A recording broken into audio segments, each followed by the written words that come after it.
Bab 7. Gabung HIPMI bawa karisma. 9 dari 10 pintu rejeki adalah berdagang. Demikian sebuah hadis Nabi Shallallahu Alaihi Wasallam.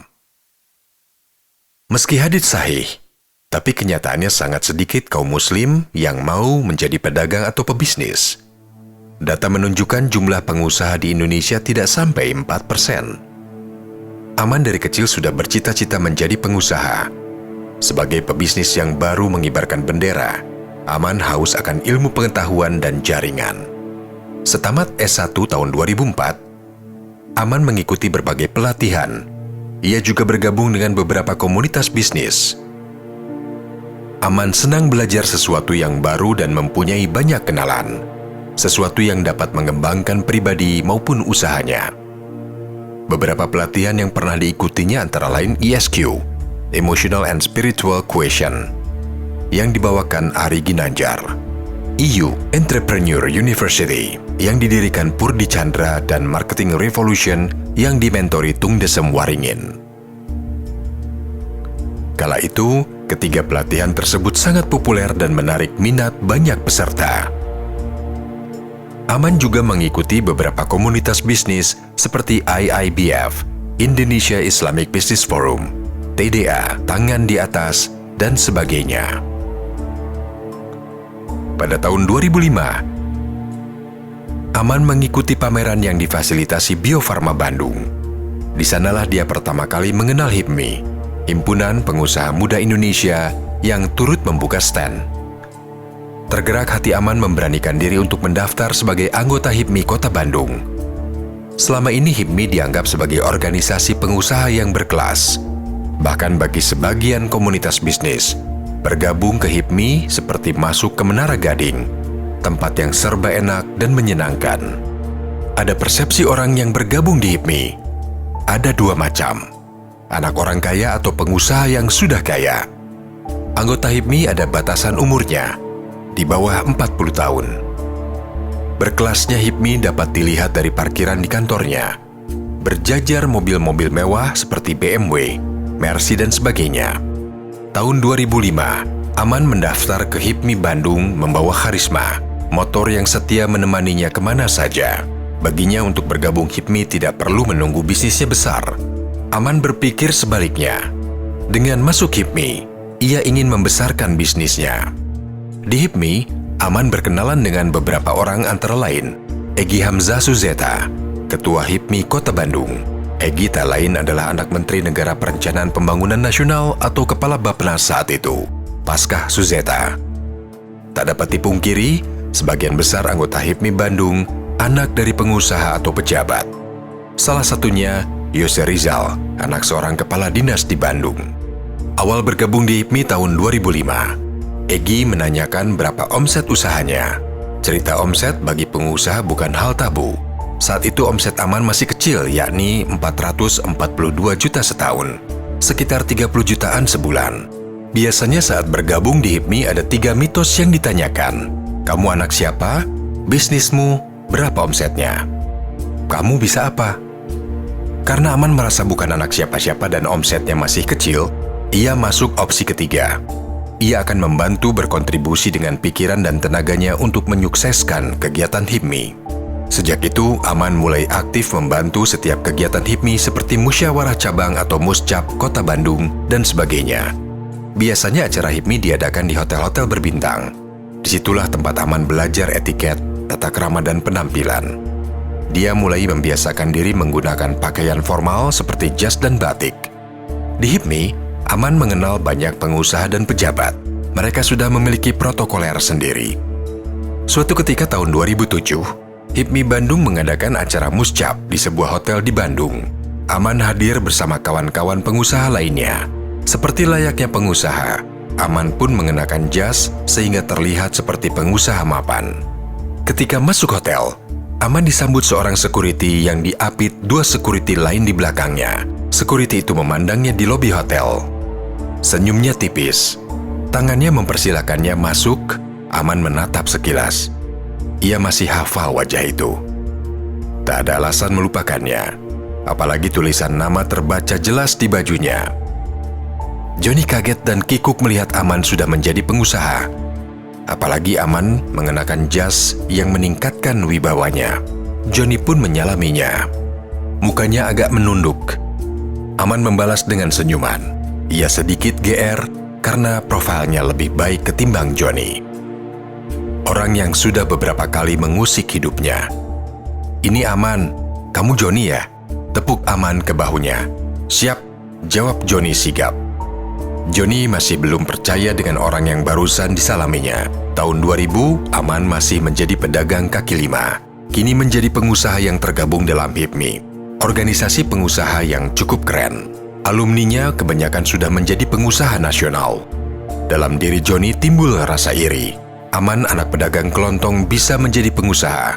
Sementara dia, anak seorang perwira polisi, hanya seorang kepala security hotel. Itu pun karena surat sakti dari bapaknya ke pemilik hotel. Johnny dan anak buahnya diminta pemilik hotel mengamankan muscap HIPMI. Dalam kepanitiaan muscap tersebut, Aman sebagai bendahara. Posisi Aman yang strategis membuat Johnny menghadapi dilema. Di satu sisi, Aman pernah menjadi rivalnya. Apalagi ia pernah mengobrak-ngabrik dagangannya. Di sisi kedua, ia harus menaruh respek pada Aman. Bukan rahasia umum, security hotel meski sudah digaji, namun jika ada kegiatan tamu, apalagi HIPMI, sering mendapat tips. Johnny pun terpaksa menurunkan egonya. Bukan untuk dirinya, untuk anak buahnya yang sudah berharap mendapat imbalan. Aman teringat kelakuan Johnny beberapa tahun silam. Bisa saja Aman membalas kekejaman Johnny dulu. Orang yang pernah melukainya. Gak ada manfaatnya, gumam Aman. Johnny mengomandani security untuk melakukan pengamanan selama muscap berlangsung. Di akhir acara, para security berkumpul. Aman kemudian mendatangi Johnny, mengajaknya menjauh dari anak buahnya. "John, waktu kamu mengobrak-ngabrik lapakku, aku harus mengganti uang ke Bank Bonar. Nilainya lumayan besar, tabunganku habis, orang tuaku tidak punya. Bisa kamu bayangkan?" Aman mengingatkan. Johnny diam. Dia merasa bersalah. Kalaupun Aman membalas, dia terima. "Iya Man, maafkan aku. Kalau kamu mau menuntut ganti rugi, aku siap. Cuma aku hanya security hotel. Duitku nggak banyak," jawab Johnny dengan muka menunduk. "Aku tidak minta ganti rugi, John. Waktu itu aku sangat dendam padamu, John. Aku tidak terima dan ingin membalasnya," ujar Aman. "Aku menyesal, Man. Aku mengakui kesalahanku. Balaslah, Man, supaya dendamu lunas," sahut Johnny. Aman gregetan, tapi dia berusaha menahan diri.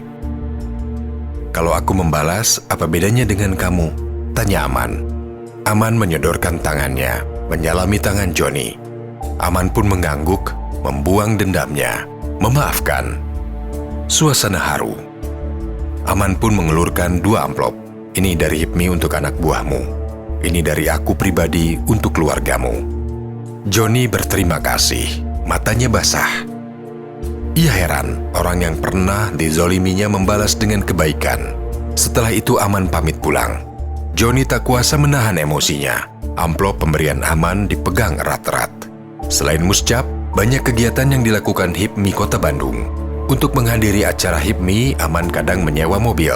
Ada kisah lucu saat menyewa mobil.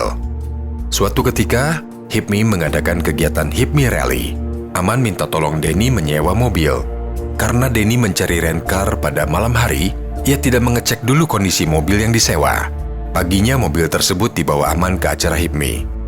Ternyata bemper depannya penyok bekas tabrakan. Denny merasa bersalah, namun Aman tidak marah. Ia hanya geleng-geleng kepala. Denny, gumam Aman. Di HIPMI, Aman ditempa dengan lingkungan pengusaha, komunitas anak muda yang semangat untuk sukses dan kaya. Aman merasa HIPMI adalah rumahnya. Tempatnya mendapat support untuk memajukan bisnisnya. Pilihan Aman bergabung dengan HIPMI tidak salah. Setahun kemudian omsetnya naik hampir 3 kali lipat. Tahun 2005, sebesar 442 juta menjadi 1,1 miliar pada tahun 2006. Banyak insight dan ilmu yang ia dapatkan untuk mengembangkan usaha dari para pengusaha yang berpengalaman. Mereka banyak memberikan masukan, pemikiran termasuk akses ke lembaga keuangan. Selama ini akses permodalan belum berjalan maksimal. Omset Al-Amin yang sudah menembus 1 miliar rupiah setahun merupakan pencapaian yang luar biasa bagi Aman. Namun jika dibandingkan dengan anggota HIPMI yang lain, omset tersebut belum ada apa-apanya. Omset kebanyakan anggota sudah di atas 1 miliar rupiah. Ada yang mencapai 8 miliar, 12 miliar, bahkan sampai 50 miliar setahun. Itulah yang memotivasi Aman untuk terus melejitkan omsetnya. Sejak itu, dia mulai memasang target omset setiap tahun. Di HIPMI, Aman juga sering bertukar pikiran dengan rekan-rekan seniornya. Misalnya ia mendapat masukan untuk merubah brandnya dari Al-Amin menjadi Soka. Alasannya brand muslim kurang menjual untuk produk fashion, kurang populer di hati masyarakat. Aman kemudian membuat merek baru yakni Soka. Merek pun didaftarkan ke Haki Kemenkumham pada tahun 2006. Dengan brand baru, Aman mulai memasarkan produknya lewat jalur konvensional, mendatangi para pelanggan di kota-kota besar di Indonesia. Pada waktu itu, dunia internet mulai bersinar terang. Banyak perusahaan membuat website. Atas bantuan sahabatnya, Yose Rizal, anggota HIPMI lulusan ITB yang jago IT, Soka pun mulai merambah ke dunia maya. Ia membuat situs sokasocks.com untuk penjualan daring. Dari situlah, Soka sebagai kaos kaki pertama di Indonesia yang dijual online, klaim Aman. Itulah awal mulai Soka merambah usaha secara digital. Sekarang Soka mempunyai official web di soka.co.id. Pada 2007 usahanya tambah menggeliat. Aman pun berbagi peran dengan sang istri dalam menjalankan usaha CV Al-Amin. Aman memegang bagian marketing. Istri mengurus produksi. Saat itu, CV Al-Amin sudah mempekerjakan belasan karyawan, termasuk marketing, akunting, dan keuangan. Sisanya pekerja borongan, sekitar 30-an orang.